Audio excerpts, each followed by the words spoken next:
Hello नमस्कार दोस्तों, कमल class में आप लोग का स्वागत है।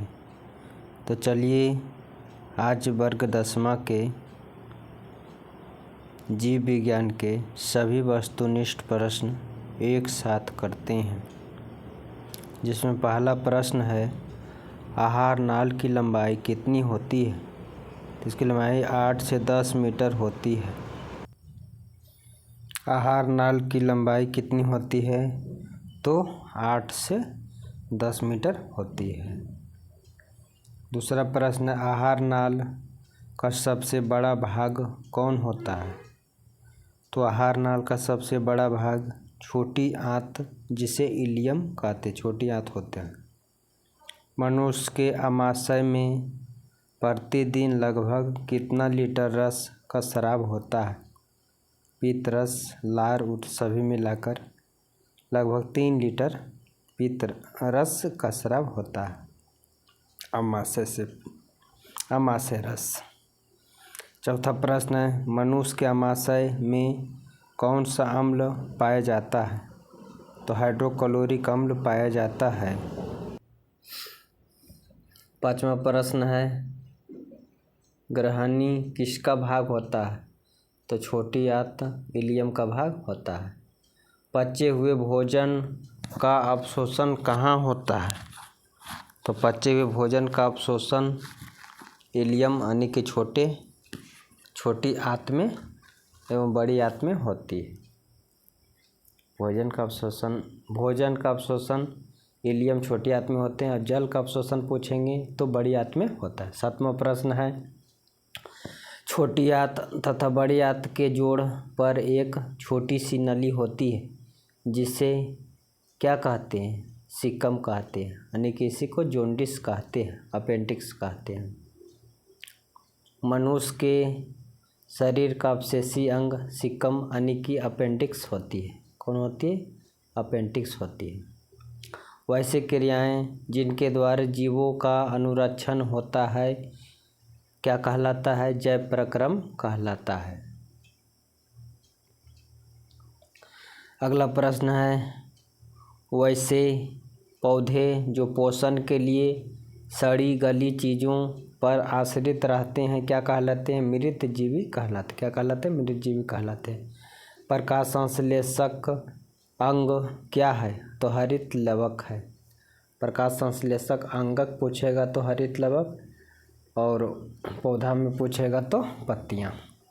प्रकाश संश्लेषी अंग क्या है? तो पत्ता। अंगक कहेगा तो हरित लवक, और अंग क्या है? पत्ता। वायुमंडल में कार्बन डाइऑक्साइड का प्रतिशत कितना है? तो वायुमंडल में कार्बन डाइऑक्साइड का प्रतिशत 0.03% है। अगला प्रश्न, स्वपोषी पौधों में क्या करने की क्षमता होती है? तो प्रकाश संश्लेषण करने की क्षमता होती है। ऑक्सीजन रक्त को ले जाता है। ऑक्सीजन जनित रक्त को कौन ले जाता है? तो धमनी लेता है। कौन लेता है? धमनी। हीमोग्लोबिन ऑक्सीजन से संयोग कर क्या बनाता है? तो ऑक्सी हीमोग्लोबिन बनाता है। कार्बन डाइऑक्साइड हीमोग्लोबिन से संयोग कर क्या बनाता है? तो कार्बोक्सी हीमोग्लोबिन बनाता है। किसका उपयोग कोशिका द्वारा ऊर्जा उत्पादन के लिए होता है? तो ग्लूकोज का उपयोग कोशिका द्वारा ऊर्जा उत्पादन के लिए होता है। दांत की सबसे ऊपरी परत क्या है? तो इनेमल है। क्या है? इनेमल है। आहार नाल का सबसे लंबा भाग क्या होता है? छोटी आंत इलियम होता है। न्यूक्लियस शब्द किन के द्वारा खोजा गया था? रॉबर्ट ब्राउन के द्वारा खोजा गया था। न्यूक्लियस यानी कि केंद्रक का खोज किसके द्वारा किया गया था? रॉबर्ट ब्राउन के द्वारा खोजा गया था। अगला प्रश्न है 22वां प्रश्न, पौधों में भोजन किस रूप में जमा होता है? तो पौधों में भोजन स्टार्च के रूप में जमा होता है। पौधों और जंतुओं की कोशिका का वैज्ञानिक अध्ययन क्या कहलाता है? कोशिका विज्ञान कहलाता। क्या कहलाता? कोशिका विज्ञान कहलाता है। पित्त रस कहाँ से स्रावित होता है? तो यकृत से स्रावित होता है। लेकिन जमा कहाँ होता है? तो पित्ताशय में जमा होता है। ट्रिप्सिन एंजाइम का कार्य क्या है? तो प्रोटीन का पाचन करता है। ट्रिप्सिन एंजाइम क्या करता है? प्रोटीन का पाचन करता है। मुख गुहा में आहार का कौन सा भाग का पाचन होता है? तो कार्बोहाइड्रेट का पाचन होता है। हरे पौधे क्या होते हैं? तो हरे पौधे स्वयं पोषी होते हैं। हरे पौधे क्या होते हैं? स्वयं पोषी होते हैं। स्वयं पोषी पोषण के लिए आवश्यक क्या है? तो पर्णहरित है, जिसे क्लोरोफिल कहते हैं। सूरज का प्रकाश, कार्बन डाइऑक्साइड, खनिज लवण आदि हैं। किसकी उपस्थिति के कारण पौधों का रंग हरा होता है? तो क्लोरोफिल के कारण पौधों का रंग हरा होता है। हाइड्रा में क्या पाया जाता है? स्पर्शक पाया जाता है। क्या पाया जाता है? स्पर्शक। अगला प्रश्न है, अमीबा में अधिकांशतः पोषण कैसे होता है? तो अंतर्ग्रहण द्वारा होता है। अमीबा अपना भोजन कैसे पकड़ता है? तो कूटपाद द्वारा पकड़ता है। कौन सा एंजाइम वसा का पाचन या क्रिया करता है? तो लाइपेज। वसा का पाचन क्रिया कौन करता है? तो लाइपेज करता है। आयोडीन की कमी से कौन सा रोग होता है? तो आयोडीन की कमी से घेंघा ग्वाइटर रोग होता है। कवक में पोषण की कौन सी विधि होती है? तो मृत जीवी पोषण होती है कवक में। दांतों को साफ करने के लिए दंतमंजन प्राय कैसा होता है? तो क्षारीय होता है। कैसा होता है? क्षारीय होता है। कौन सा उभयलिंगी जंतु है? तो केचुआ। केचुआ क्या है? उभयलिंगी जंतु है। सभी हरे पौधे क्या होते हैं? स्वयं पोषी होते हैं, अपघटक होते हैं, है ना? अपघटक नहीं, सॉरी, उत्पादक होते हैं। क्या होते हैं? उत्पादक होते हैं। मंड परीक्षण के लिए हरी पत्ती पर आयोडीन डालने से पहले पत्ती को एल्कोहल में उबाला जाता है। क्यों? क्लोरोफिल को घुलाने के लिए। क्लोरोफिल को घुलाने के लिए अल्कोहल में उबाला जाता है। स्लाइड को सर्वप्रथम कंपाउंड माइक्रोस्कोप में देखा। कितना पर देखा? तो 10x पर देखा, 10 गुना करके देखा। एक वयस्क मनुष्य के कितने दांत होते हैं? तो एक वयस्क मनुष्य के 32 दांत होते हैं। कूटपाद में किसका कौन भोजन पकड़ता है? तो अमीबा भोजन पकड़ता है। कूटपाद से अमीबा भोजन पकड़ता है। अगला प्रश्न है, क्लोरोफिल वर्णक का रंग कैसा होता है? तो हरा होता है। कैसा होता है? हरा होता है। ग्वाइटर अथवा घेंघा कैसे पनपता है? तो आयोडीन की कमी से पनपता है। घेंघा ग्वाइटर वो कैसे पनपता है? तो आयोडीन की कमी से पनपता है। भोजन का पाचन किस प्रकार की अभिक्रिया है? तो उपचयन ऑक्सीकरण अभिक्रिया। प्रकाश संश्लेषण की क्रिया में ऑक्सीजन बाहर निकलता है, जल से बाहर निकलता है।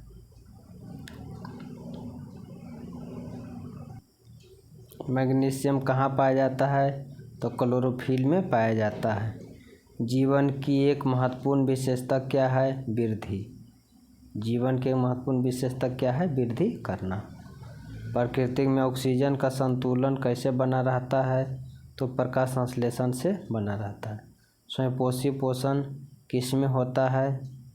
तो प्रोटिस्टा और प्रोकैरियोटिक दोनों पोषण दोनों कोशिका में होता है। ग्रहणी भाग कहाँ होता है? छोटी आंत में होता है। पौधे में प्रकाश संश्लेषण कब होता है? तो दिन में होता है। मृत जीवी का उदाहरण क्या है? तो गोबर छत्ता है। क्या है? गोबर छत्ता है। पौधा में प्रकाश संश्लेषण का स्थान क्या है? क्लोरोप्लास्ट है। क्या है? क्लोरोप्लास्ट। सजीव की जीवित इकाई क्या कहलाता है? तो कोशिका कहलाता है।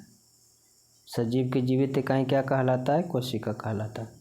परिशेषिका हिस्सा किसका है? आहार नाल का है। एटीपी का पूर्ण नाम क्या होता है? Adenosine triphosphate.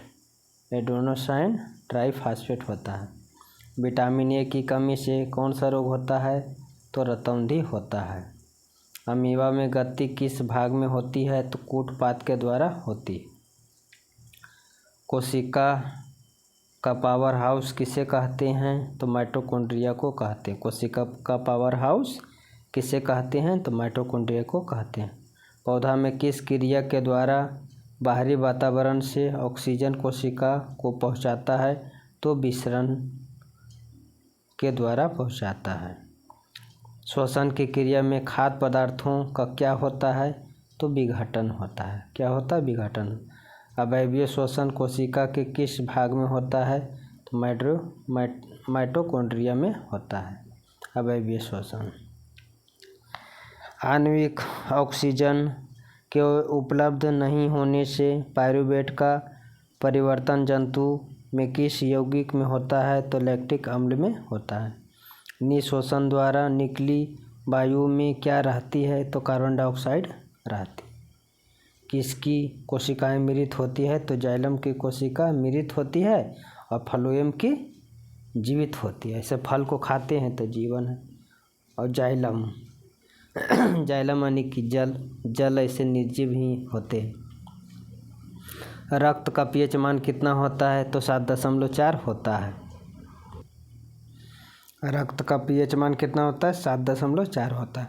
रक्त का कितना प्रतिशत भाग प्लाज्मा होता है? तो 55% भाग प्लाज्मा होता है। मानव शरीर में केंद्रीय पंप अंग क्या है? तो हृदय है। केंद्रीय पंप अंग क्या है? तो हृदय है। क्या है? हृदय। मानव हृदय में कितने विषम कक्षक होते हैं? तो 4 कक्षक होते। कितने होते? 4 कक्षक।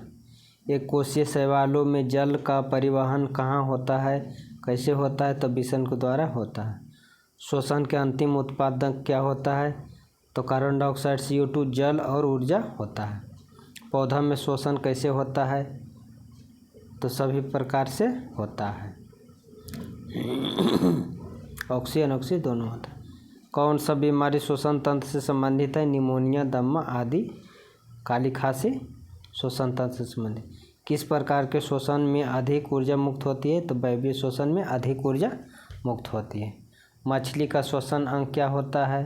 तो गिल गलफड़ा होता है। तिलचट्टा में कितने जोड़े श्वसन रंध्र पाए जाते हैं? तो 10 जोड़े। 10 दूना 20 को हो जाएगा। निम्नलिखित में से किसे कोशिका का ऊर्जा मुद्रा के रूप में जाना जाता है? तो ATP को जाना जाता है। एथाइल अल्कोहल किस प्रकार के श्वसन में बनता है? अवयवीय श्वसन में बनता है। अनॉक्सिक श्वसन में बनता है। पायरुवेट के विखंडन से कार्बन डाइऑक्साइड तथा जल ऊर्जा देता है और यह क्रिया कहाँ होती है? तो माइटोकॉन्ड्रिया में होती है। पौधों में श्वसन क्रिया के अंतर्गत ATP के टूटने से कितनी ऊर्जा मुक्त होती है? तो 30.5 कैलोरी जूल प्रति मोल ऊर्जा मुक्त होती है। ग्लाइकोलाइसिस होता है माइटोकॉन्ड्रिया में होता है। किस पौधा में रंध्र अनुपस्थित होते हैं? तो हाइड्रिला में रंध्र नहीं होते हैं। किण्वन क्रिया कहाँ पाई जाती है? तो ईस्ट में पाई जाती है। ट्रैकिया किस जीव का श्वसन अंग होता है? कॉकरोच का श्वसन अंग होता है।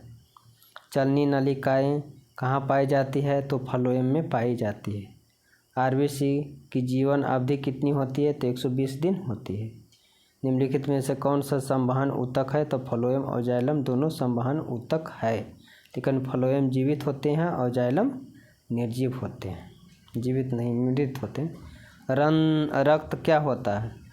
ऊतक है। तरल संयोजी ऊतक होता है। मानव हृदय घिरा हुआ है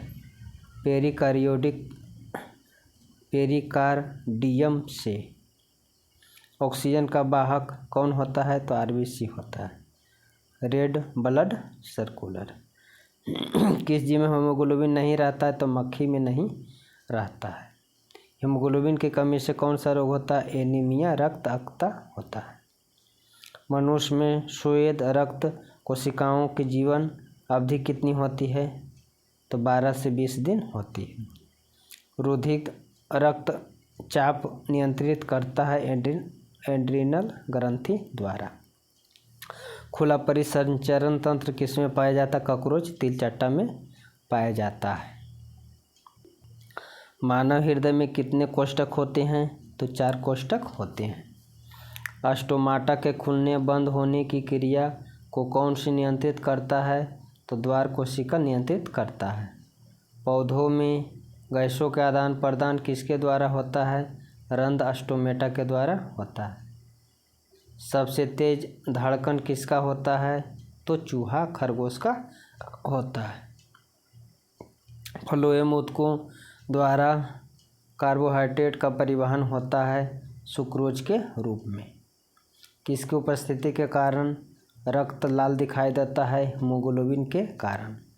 हमारा शरीर का पीएच पारस कितना होता है?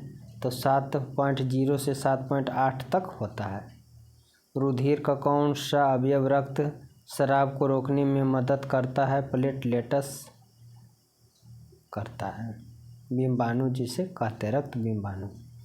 पानी एवं घुलित खनिज का पौधा में स्थानांतरण होता है जाइलम के द्वारा। पानी और खनिज लवण। पौधा में खाद्य पदार्थों का स्थानांतरण किस रूप में होता है? तो सुक्रोज के रूप में होता है। पौधों में खाद्य पदार्थ किस रूप में जमा होता है? स्टार्च के रूप में जमा होता है। फ्लोएम में खाद्य पदार्थों का परिवहन पौधा में किस दिशा में होता है? ऊपरी और नीचे दोनों दिशा में होता है। हृदय के बेशम की शिथिलन क्या कहलाता है? डायस्टोल कहलाता है। पादप में जाइलम उत्तरदायी क्या होता है? जल के वाहन के लिए और खनिज के वाहन के लिए। पत्तियों में गैसों का आदान प्रदान कहाँ होता है? रंध्र स्टोमाटा में होता है। हृदय से रक्त रुधिर का संपूर्ण शरीर में पंप कौन करता है? तो नीलय के द्वारा होता है। हृदय से रक्त को संपूर्ण शरीर में पंप करता है नीलय।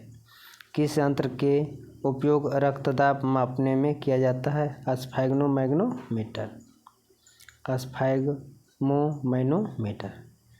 रक्त का कौन सा अवयव घायल स्थान से रक्त स्राव के मार्ग को रक्त का थक्का बनकर अवरुद्ध करता है? प्लेटलेट्स रक्त बिंबाणु।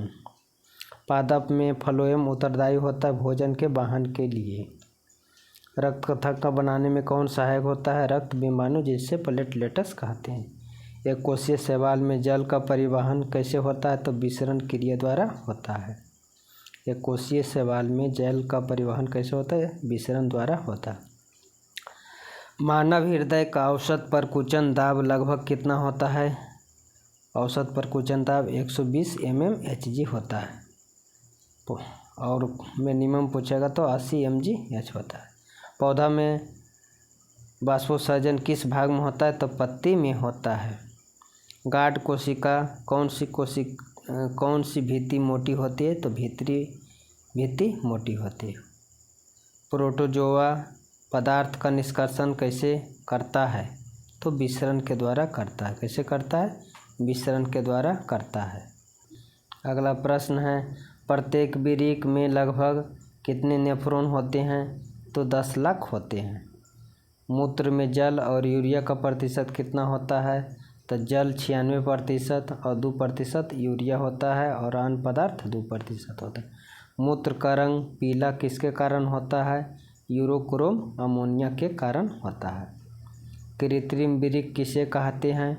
डायलिसिस मशीन को कहते हैं। कुछ पौधों में उत्सर्जित पदार्थ गाढ़े दूधिये तरल के रूप में संचित रहता है जिसे क्या कहते हैं? लेटेक्स कहते हैं। क्या कहते हैं? लेटेक्स कहते हैं। उपापचय की क्रिया के फलस्वरूप उत्पन्न अपशिष्ट पदार्थों का निष्कर्षण क्या कहलाता है? तो उत्सर्जन कहलाता है। अगला प्रश्न है, एमिनो अम्ल के विखंडन से क्या बनता है? तो अमोनिया बनता है। 129 नंबर प्रश्न, रेजिन किस पौधा का उत्सर्जित पदार्थ होता है? तो चीड़ का। 130 नंबर प्रश्न, पादप से संचित होते हैं परतियों में, छाल में, कोशिका रिक्तियों में? सही ऑप्शन के अनुसार था। मनुष्य के प्रमुख उत्सर्जी अंग कौन है? तो वृक्क हैं। कौन है? वृक्क हैं। सजीव जीवधारियों द्वारा किस प्रकार के नाइट्रोजनी पदार्थ का उत्सर्जन होता है? तो अमोनिया का, यूरिक अम्ल का और यूरिया का होता है। पौधों में उत्सर्जी पदार्थ क्या होता है? तो गोंद होता है, टेनिन होता है, रेजिन होता है आदि होता है। 134वां प्रश्न, मनुष्य में वृक्क निम्न में से किससे संबंधित है? तो उत्सर्जन से संबंधित है।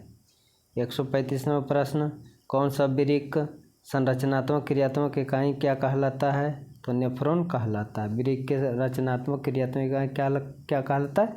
नेफ्रॉन कहलाता है। मानव में डायलिसिस थैली कहाँ होती है? तो नेफ्रॉन में होती है। अगला है कृत्रिम 137वां प्रश्न, कृत्रिम वृक्क अपशिष्ट उत्पादकों को रुधिर में अपवहन द्वारा पृथक करता कौन करता है? तो नाइट्रोजन करता है। मानव गुर्दे का आकार कैसा होता है? सेम के बीज के आकार का होता है। कौन हेटेरोकाइन ग्रंथि है? तो विरिसन है। 140वां प्रश्न, मानव मूत्र में यूरिया का प्रतिशत कितना होता है? तो 2% होता है यूरिया मानव मूत्र में। शरीर का संतुलन कैसे बनाए रहता है? सेरिबेलम के द्वारा बना रहता है। मस्तिष्क का सबसे बड़ा भाग कौन होता है? सेरिब्रम होता है।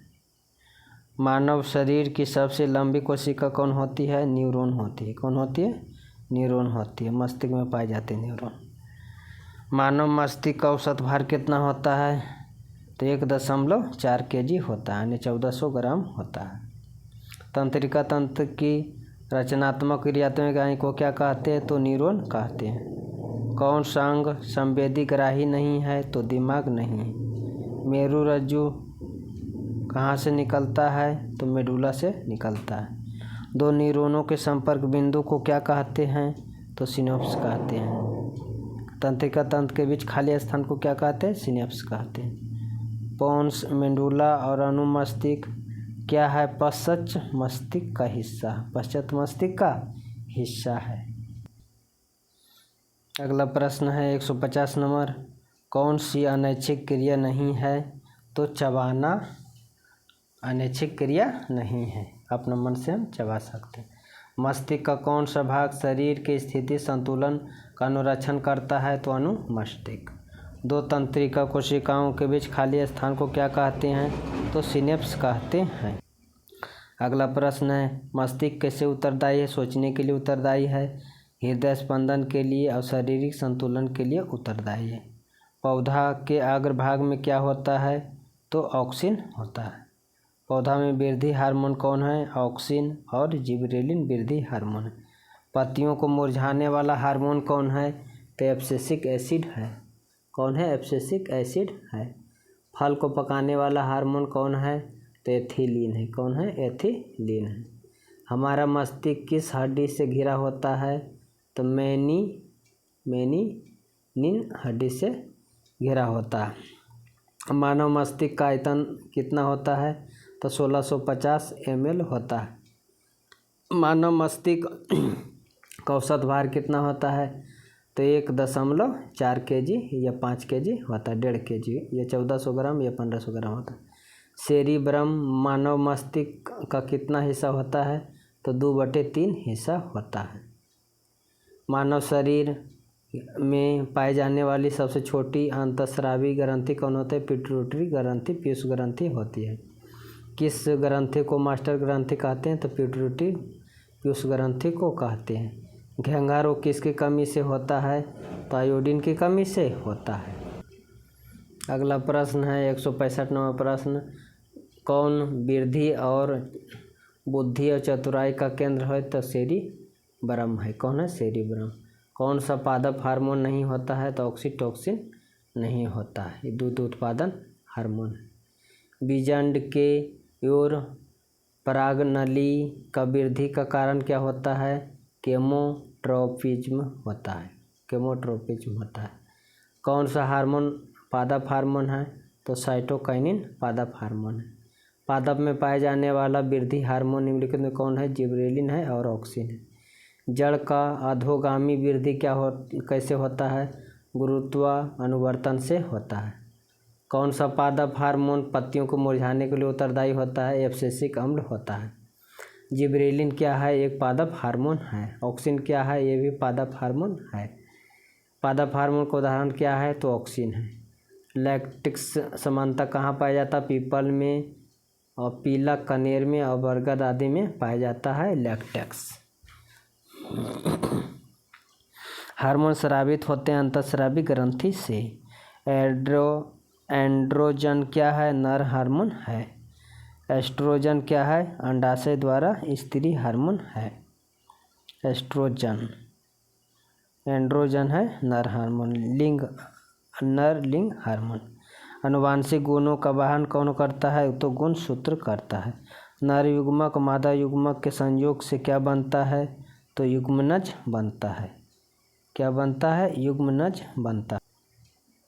युग्मनज या इसी को जाइगोट कहते हैं। नर युग्मक मादा युग्मक के संयोग से क्या बनता है? संयोजन को क्या कहते हैं? तो निषेचन कहते हैं। पुष्प का सबसे बाहरी भाग क्या होता है? तो पुष्पासन युग्म कहते हैं। पुष्प का नर भाग क्या होता है? तो पुमंग होता है। पुष्प का मादा भाग क्या होता है? तो पुंकेसर स्त्री केसर होता है। पुष्प का कौन सा भाग फल बनाता है? अंडाशय से बनता है। वर्तिका किसका भाग होता है? तो फूल का होता है फूल। मानव जनन अंग समानता किसके अणु के अधिक होता है? किस आयु में अधिक यानी उत्पन्न होता है? तो 12 वर्ष में उत्पन्न होता है। अंडाशय गर्भाशय फैलोपियन नलिका आदि क्या है? तो मादा जनन अंग है। भ्रूण का विकास कैसे होता है? गर्भाशय में होता है। किस प्रकार के जनन में शरीर का कलिका निकलती है? मुकुलन है ना, कलिका निकलती है मुकुलन में। पराग कोश में क्या पाया जाता है? पराग कण पाया जाता है। स्त्री केसर का अधिवृत्त भाग को क्या कहते हैं? अंडाशय कहते हैं। पुंकेसर का अग्रभाग क्या कहता है? पराग कोश कहते हैं। निषेचन की क्रिया किस जीव में मुख्यतः होती है? तो पुष्पी पादप और जंतु में होती है। निषेचन क्रिया के फलस्वरूप अंडाशय की दीवारें क्या करती है? तो फल बनाती है। बीजांड की दीवारें मोटी होकर क्या बनाती है? बीज आवरण बनाती है। स्त्रियों के मासिक चक्र में एक परिपक्व अंडाणु कितने दिन का अंडाशय बाहर निकलता है? तो 14वें दिन बाहर निकलता है। किशोर अवस्था में होने वाले शारीरिक परिवर्तन किसके कारण? टेस्टोस्टेरोन के कारण पुरुष में होते हैं। रक्त में शर्करा का स्तर नियंत्रित कौन करता है? तो इंसुलिन करता है। एस्ट्रोजन क्या है? तो नर हार्मोन है। टेस्टोस्टेरोन क्या है? ये भी विषम में नर हार्मोन है। मनुष्य के शरीर के सबसे बड़ी ग्रंथि कौन होता है? यकृत होता है। इनमें कौन सा पिट्यूटरी ग्रंथि निकलने वाला हार्मोन होता है? वृद्धि हार्मोन होता है। रासायनिक दूध किसे कहते हैं? तो हार्मोन को कहते हैं। 205 नंबर प्रश्न, अंतःस्रावी बाह्यस्रावी एक जैसी कार्य नहीं करती है? पीयूष ग्रंथि कार्य नहीं करती। थायराइड ग्रंथि में कौन सा हार्मोन निकलता है? Thyroxine hormone. अंतः ग्रंथि कौन नहीं है? तो यकृत नहीं है। इंसुलिन की कमी से क्या होता है? तो मधुमेह चीनी बीमारी होता है। निम्नलिखित में से किसे बर्थ हार्मोन कहते हैं? तो ऑक्सीटोसिन को बर्थ हार्मोन कहते हैं। सॉरी, इसमें थोड़ा सा मतलब फोटो अच्छा से नहीं आया। अगला प्रश्न है, कॉपर ल्यूटियम से क्या स्रावित होता है? प्रोजेस्टेरोन स्रावित होता है। निम्नलिखित में कौन पुरुष हार्मोन है? टेस्टोस्टेरोन पुरुष हार्मोन है। पारक कण निम्न में से किस के अंदर बनते हैं? तो पारक कोश के अंदर बनते हैं। किस में विखंडन नहीं होता? तो इसमें विखंडन नहीं होता है। एक लिंगी पादप का उदाहरण कौन होता है? तो पपीता होता है। फूल में नर जनन अंग कौन होता है? तो पुंकेसर होता है। विखंडन कहाँ होता है? विखंडन द्वारा जनन कहाँ होता है? तो अमीबा में होता है, पारामेशियम में होता है, एलिसमेनिया में होता है। अमीबा में अलैंगिक जनन किस विधि से होता है? द्विखंडन विधि से होता है। विखंडन विधि से होता है। फूल का कौन सा भाग फल में बदलता है? तो अंडाशय बदलता है। पौधे में जनन अंग कहाँ पाए जाते हैं? तो पुष्प में पाए जाते हैं। पुनरुद्भवन का उदाहरण क्या है? तो हाइड्रा है। निम्नलिखित कौन से एक लिंगी पुष्प है? तो पपीता है। पुष्प का नर भाग कौन होता है? तो पुमंग होता है। पुष्प का कौन सा भाग पारक कण बनाता है? पुंकेसर बनाता है। 224 नंबर प्रश्न, हाइड्रा में प्रजनन की विधि निम्नलिखित में कैसी होती है? तो मुकुलन द्वारा हाइड्रा में होती है और विखंडन द्वारा अमीबा में होती है। अलैंगिक जनन मुकुलन द्वारा कैसे होता है? तो ईस्ट में होता है। पारक कोश में क्या होते हैं? तो पारक कण होते हैं। पुष्पीय पौधे में लैंगिक जनन कहाँ होता है? तो फूलों द्वारा होता है। मुकुलन द्वारा प्रजनन किस में होता है? तो ईस्ट में होता है। ईस्ट हाइड्रा में होता है। बीज विकसित कैसे होता है? तो बीजांड से होता है। पूर्ण विकसित अंडाशय क्या कहलाता है? फल कहलाता है। नर युग्मक में गुणसूत्रों की संख्या कितनी होती है? तो 23 होती है। अंडाणु निषेचित होता है, फैलोपियन नलिका में होता है। मादा जनन तंत्र का भाग क्या नहीं है? शुक्रवाहिका नहीं है। एंड्रोजन क्या होता है? नर लिंग हार्मोन होता है। वह लिंगी जंतु कौन है? तो केचुआ है।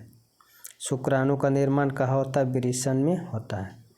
नर युग्मक कौन होता है? तो शुक्राणु होता है। मानव में नर जनन ग्रंथि क्या कहलाता है? शुक्राणु कहलाता है। भ्रूण का विकास कहाँ होता है? गर्भाशय में होता है। किस जीव की जीनी संरचना कहलाती है? जीनोटाइप्स कहलाती है। किसी जीव की जीनी संरचना क्या कहलाती है? जीनोटाइप्स का। आनुवंशिक का पिता कौन थे? ग्रेगर जॉन मेंडल थे। कौन थे? ग्रेगर जॉन मेंडल थे। 242 नंबर प्रश्न है, शुद्ध बौने पौधों क्या दर्शाते हैं? छोटा टीटी दर्शाते हैं। शुद्ध लंबे पौधे क्या कहलाते हैं? बड़ा टीटी कहलाते हैं। एक संकरण का लक्षण प्रारूप क्या होता है? 3:1 होता है। एक संकरण की जीन प्रारूप अनुपात क्या होता है? 1:2:1 होता है। मेंडल का प्रथम नियम क्या कहलाता है? पृथक्करण का नियम कहलाता है। मेंडल का प्रथम नियम क्या कहलाता है? पृथक्करण का नियम। मानव शरीर में कितने जोड़े गुणसूत्र होते हैं? तो 23 जोड़े 46 गुणसूत्र होते हैं। मानव गुणसूत्र में कितने जोड़े लिंग क्रोमोसोम होते हैं? तो 1 जोड़ा यानी कि 2 होते हैं। मानव में कितने जोड़े ऑटोसोम गुणसूत्र पाए जाते हैं? तो 22। उपार्जित लक्षणों का सिद्धांत लैमार्क ने किसने दिया था? तो लैमार्क ने दिया था। प्राकृतिक चुनाव के द्वारा जीवों के विकास का सिद्धांत डार्विन ने दिया था, चार्ल्स डार्विन ने। द ओरिजिन ऑफ स्पीसीज नामक पुस्तक किसने लिखा? तो चार्ल्स डार्विन ने लिखा। फिलोसफिक जूलॉजिक्यू पुस्तक किसने लिखा? तो लैमार्क ने लिखा। बिल्ली तथा मनुष्य के अग्रपात क्या है? तो समजात अंग के उदाहरण है। तितली पंछी के पंख क्या है? असमजात अंग संवृत अंग के उदाहरण है। रेडियो कार्बन पद्धति संबंधित है जीवाश्म की आयु ज्ञात करने से। मनुष्य के सबसे करीबी संबंधी कौन होते? चिंपैंजी होते हैं। मेंडल ने अपने प्रयोग के लिए बगीचे में उगाए जाने वाले किस पौधे का चयन किया? तो मटर के पौधे का चयन किया है। अफ्रीकी मानव का सबसे निकट संबंधी कौन थे? चिंपैंजी थे। अगर चीनी के विद्यार्थी रहे तो वो भी हो सकते हैं। ड्रोसोफिला मेलानोगैस्टर के नर में क्या होता है? 6 ऑटोसोम प्लस XY क्रोमोसोम होते हैं। किस जर्मन वैज्ञानिक ने 21 पीढ़ियों तक के चूहे की पूंछ काट दी थी? 22 समान ने 21 पीढ़ियों तक के चूहे पूंछ काट दी तो उसके बाद भी पूंछ आ गया। हरे पौधे में क्या कहलाते हैं? तो उत्पादक कहलाते हैं। ऐसे जीव जंतु जो पौधे के लिए दूसरे जीवों पर निर्भर होते भोजन के लिए उसे परजीवी कहते हैं। मनुष्य और तिलचट्टा क्या है? तो सर्वभक्षी है। सर्वभक्षी मतलब सर्वाहारी है। जीन शब्द किसने प्रस्तुत किया? जोहानसन ने प्रस्तुत किया। आनुवंशिक के पिता किसे कहते हैं? तो ग्रेगर जॉन मेंडल को कहते हैं। अगला प्रश्न है, मेंडल ने अपनी आनुवंशिकता का प्रयोग हेतु किस पौधा का चुनाव उपयोग किया था? तो मटर के पौधा का। जीव जंतु में किसका किया था? तो चूहा का किया था। जीव में कौन सा भी लक्षण वंशगति नहीं है? तो बाल की प्रकृति। कौन से बौने पौधे दर्शाता है? तो छोटा टीटी का दर्शाता है। किस जीव की जीवनी संरचना क्या कहलाती है? तो जीनोटाइप्स कहलाती है। लिंग गुण सूत्र का पूर्ण जोड़ा कहाँ पाया जाता है? तो स्त्री में पाया जाता है XX। मानव शरीर के किसी समान कोशिका गुणसूत्रों को युग्म कितने होते हैं? तो 23 होते हैं। 23 युग्म होते हैं। वंशगति नियम का प्रतिपादन किसने किया था? ग्रेगर जॉन मेंडल ने किया था। स्त्रियों में लिंग गुणसूत्र का युग्म क्या होता है? तो XX होता है। पुरुष में XY होता है। प्रसिद्ध पुस्तक द माइक्रोग्राफिया किनके द्वारा लिखी गई थी? रॉबर्ट हुक के द्वारा लिखी गई थी। मनुष्य के आहार नाल का अपसेसी अंग क्या होता है? अपेंडिक्स होता है। कौन एक अपसेसी अंग है? तो अपेंडिक्स अपसेसी अंग है। समजात अंग का उदाहरण कौन है? तो हमारा हाथ और कुत्ते का अग्रपाद है। कीटों पंख और चमगादड़ के पंख किस तरह के हैं? तो समजात अंग है। विकास की दृष्टि से हमारे किससे अधिक समानता है? तो चिंपैंजी या चीन के विद्यार्थी अगर रहे तो उसका टिक करें। मानव उद्भव स्थान क्या होता है? अफ्रीका में मानव का उदय हुआ था। प्राथमिक उपभोक्ता कौन होते हैं? तो शाकाहारी होते हैं। द्वितीयक उपभोक्ता कौन होते हैं? तो मांसाहारी होते हैं। बाघ, सर्प, शेर क्या है? तो तृतीयक उपभोक्ता होते हैं। जीवाणु और कवक क्या होते हैं? अपघटन करता होते हैं। आहार श्रृंखला के जाल को क्या कहते हैं? तो आहार जाल कहते हैं। अगला प्रश्न है, पारिस्थितिकी तंत्र में ऊर्जा का प्रवाह कैसे होता है? तो एक दिशीय होता है। जैव निम्नीकरण अपशिष्ट कौन होता है? मल मूत्र, बाहित मल, जंतुओं, पेड़ पौधों के मृत शरीर आदि हैं। जैव अनिम्नीकरण अपशिष्ट कौन होते हैं? DDT, सीसा और आर्सेनिक खनिज लवण होते हैं। ओजोन परत के एक अणु में कितने परमाणु होते हैं? तो 3 परमाणु होते हैं। वायुमंडल में कहाँ से कहाँ तक की ओजोन परत है? तो 15 किलोमीटर से 50 किलोमीटर तक हैं ओजोन परत, जो समताप मंडल में पाए जाते हैं। ओजोन परत के हानिकारक गैस क्या होते हैं? तो CFC और FC होते हैं, क्लोरोफ्लोरोकार्बन। ओजोन परत हमारी क्या रक्षा करता है? तो हानिकारक पराबैंगनी से रक्षा करता है, जिसके कारण मनुष्य को कैंसर हो जाते हैं, त्वचा कैंसर। पारिस्थितिकी तंत्र में ऊर्जा का ग्रहण करने वाला कौन होता है? तो उत्पादक होता है, पेड़ पौधे होते हैं। मैदानी पारिस्थितिकी तंत्र का तृतीय उपभोक्ता कौन होते हैं? तो सर्प होते हैं। वन पारिस्थितिकी तंत्र में हिरण क्या होते हैं? तो प्रथम उपभोक्ता शाकाहारी होते हैं। ओजोन परत कहाँ पाई जाती है? स्ट्रेटोस्फीयर, समताप मंडल में पाई जाती है। ओजोन परत पाया जाता है वायुमंडल के मध्यमंडल में या समताप मंडल में पाया जाता है। सभी जीव जंतु के लिए ऊर्जा का अंतिम स्रोत कौन होता है? तो सूर्य होता है। उपभोक्ता की किस श्रेणी में आते हैं? तो जंगली जानवर रखेंगे, जंगली जानवर को उपभोक्ता की श्रेणी में रखेंगे। प्राकृतिक में पृथ्वी पर ऊर्जा का मुख्य स्रोत क्या है? तो सूरज है। तालाब किस प्रकार के पारिस्थितिकी तंत्र है? तो कृत्रिम मानव जनित है। कौन पर्यावरण अनुकूलन नहीं है? तो मोटरसाइकिल को चलाना। आप लोग के लिए इतना ही वीडियो प्रश्न लाए थे। इस वीडियो में आप लोग को इस वीडियो के डिस्क्रिप्शन में इनका PDF का टेलीग्राम चैनल का लिंक दे देंगे, जिसे आप लोग डाउनलोड करके आराम से पढ़ लीजिएगा। वीडियो देखने के लिए आप लोग का धन्यवाद। Thank you. जय हिंद, जय भारत, वंदे मातरम। भारत माता की जय।